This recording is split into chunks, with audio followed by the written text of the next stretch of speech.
Aku cuman berpikir nih bahwa seluruh masyarakat di Indonesia, mau menengah ke bawah, mau menengah ke atas, kulkasnya itu pasti isinya telur.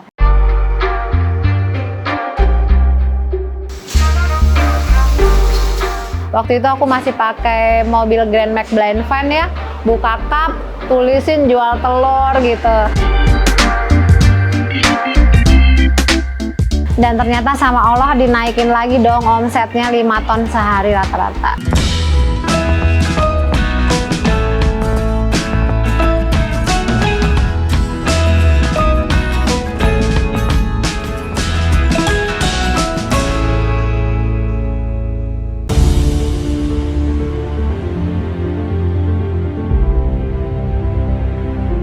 Aku cuman berpikir nih bahwa seluruh masyarakat di Indonesia, mau menengah ke bawah, mau menengah ke atas, kulkasnya itu pasti isinya telur.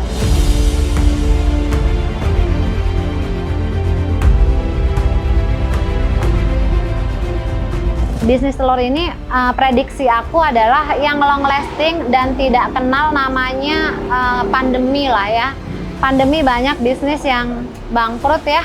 Tapi kalau telur ini selalu dibutuhkan, aku berpikirnya kayak gitu. Oke lah, coba aku mulai akan rintis nih ya, gitu ya. Oke Pak, nggak apa-apa, kirim aja 1,8 ton, aku bilang gitu kan. 1 tonnya udah disebar ke yang pesan-pesan gitu kan, ada yang 100 kilo, ada yang 200 kilo, ada yang berapa, karena buat mereka bansos ya, di masing-masing RT-nya, kayak gitu kan, biasa kan nyantol-nyantolin makanan tuh, nah telur salah satunya.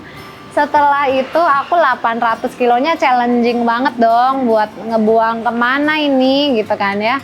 Udahlah iklanin di Facebook, bikin bazar lah di di pinggir-pinggir jalan. Waktu itu aku masih pakai mobil Grand Max Blind Van ya, buka kap, tulisin jual telur gitu. Terus habis itu aku nyewa satu kios kecil gitu kan ya. Karena aku terbiasa marketing dulu di insurance juga biasa canvassing ya.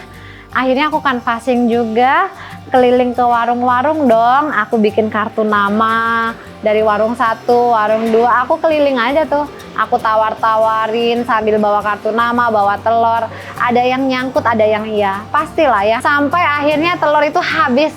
Alhamdulillah sebelum waktunya habis. Gitu ya. Bahkan ada yang dijual rugi karena sudah mepet waktu gitu ya. Ada yang aku cuman jual modal doang lah ya, kayak gitu, ada.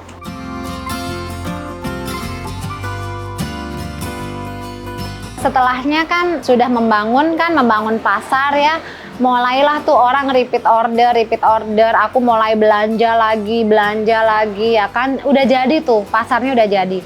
Tapi satu hari itu aku paling jualan itu sekitar mulai 500 kilo, naik lah ya dari yang tadinya cuma sehari 15 kilo, 10 kilo, naik lagi sampai akhirnya bisa 500 kilo sehari tuh.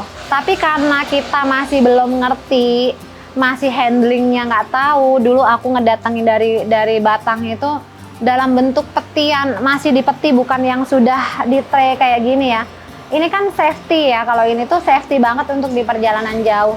Karena dulu aku nggak ada mentornya, nggak ada gurunya, nggak ada tempat untuk tahu ngejalaninnya seperti apa. Aku ngedatengin masih dalam petian-petian, aku nge-train sendiri ya. Udah gitu pas peti nyampe sini itu pernah banyak pecahnya, pernah satu truk itu ruginya sampai 7 juta. Aku sempat lagi ngomong dong sama bapakku, aduh Pak, kayaknya bisnis telur ini bener-bener ini ya, challenging banget gitu ya. Terus pernah satu waktu tuh, karena harga telur kan naik turun terus ya, kita belanja mahal, besoknya harganya turun. Rugi itu di awal-awal bisnis itu sesuatu hal yang kayak udah menjadi sering gitu loh ya.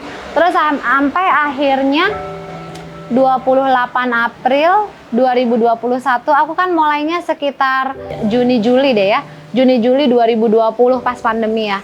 2021 April hampir memasuki 1 tahun itu malah bangkrut. Jadi telurnya habis, tapi ada ke kandang yang belum dibayar, nggak banyak sih nominalnya, sedikit lah, belasan juta aja.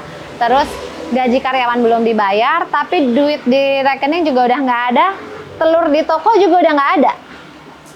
Jadi yang tadi 400 juta sisaan jual rumah itu ludes. Ludes-des. Minus sih ya. Ya kan? Terus sampai akhirnya aku begini, ya Allah, habis ya. Malahan aku punya utang. Akhirnya aku bingung kan. Kata bapak aku, udahlah Pop, balik aja ke kampung. Ngapain sih kamu di situ? Udah rumah nggak punya, udah bisnis duit kamu habis, malah punya hutang.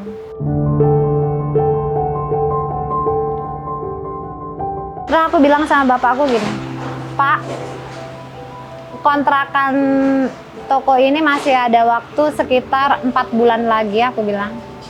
Kasih aku waktu, kalau 4 bulan ini aku bener-bener nggak bisa kelola, bener-bener ini bisnis memang nggak menguntungkan, aku pulang. Terus kata bapak aku, oh iya, oke ya, kalau kayak gitu nggak apa-apa. Terus pinjemin aku, buat aku bayar hutang. Hutang kan amanah ya. Aku bilang daripada aku punya hutang ke kandang sama ke karyawan, kasih aku pinjem untuk bayar hutang ke kandang ini cuman berapa, sekitar 15-an juta ya. Karyawan sekitar 10 apa 12-an lah ya waktu itu. Terus yaudah oke, bapak pinjemin. Terus aku nego ke kandang bilang, Pak boleh nggak saya ngambil dulu telurnya, nanti saya bayar pas saya ngambil yang berikutnya, gantung 1 nota. Oh ya udah nggak apa-apa Bu Popi, kandangnya kan nggak ngerti tuh ya kondisi aku kan nggak tahu ya. Terus oke nggak apa-apa Mbak Popi, boleh katanya gitu kan. Oke, akhirnya aku mulai starting lagi, aku benerin dulu pembukuannya, terus aku mainnya bener-bener yang trean kayak gini, nggak mau petian lagi, aku rapiin semuanya lah ya. Ternyata 1 bulan berjalan itu alhamdulillahnya emang profitnya bagus gitu loh. Sampai akhirnya ke 4 bulan itu justru aku sudah bisa mulai belanja cash. Mulai terkumpul, aku langsung bilang, Pak aku udah mulai bisa belanja cash. Langsung kata bapakku, bener ya, bagus ya katanya gitu. Iya, ya udah deh lanjutin aja nggak apa-apa. Akhirnya begitu ya.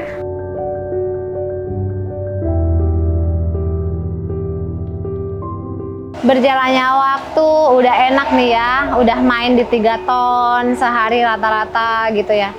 Tiba-tiba ada orang pelanggan aku yang biasa ngambil ke aku, udah beberapa kali ngambil, udah bayar cash terus gitu ya.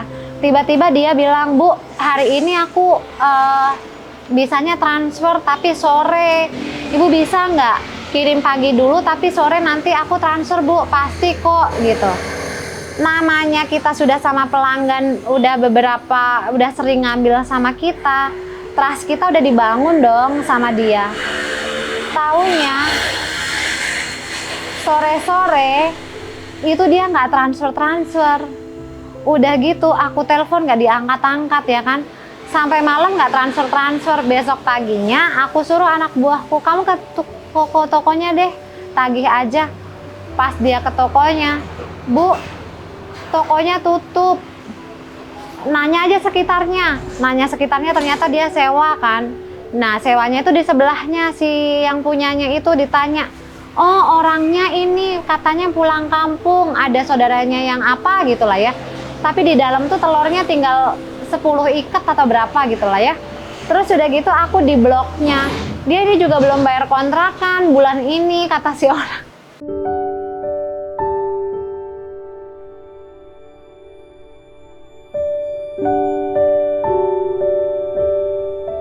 Tapi itu ya Allah, diuji lagi ya Allah. Tapi kan ujian Allah itu nggak ada yang sia-sia ya kan. Ujian Allah itu pasti baik buat kita. Akhirnya tuh pas kebetulan aku tuh kan setiap hari tuh kajian subuh ya.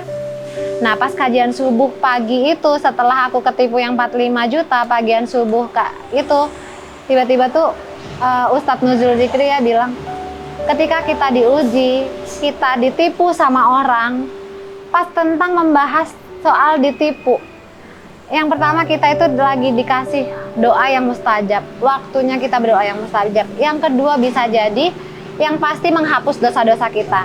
Yang ketiga bahkan bisa jadi itu menjadi wasilah kita masuk surga. Langsung aku cuman ya Allah, udah dikasih waktu mustajab, dosa-dosa dihapus, bisa masuk surga. Kebahagiaan mana lagi yang dicari itu gitu kan? Langsung rasanya hati itu plong, tetap tenang, ngadepinya tetap tenang. Langsung cuman, ya Allah, aku mohon kepada Engkau ganti dengan yang jauh lebih baik lagi gitu kan ya, dan hapuskan dosa-dosa aku dan kasih aku surgamu.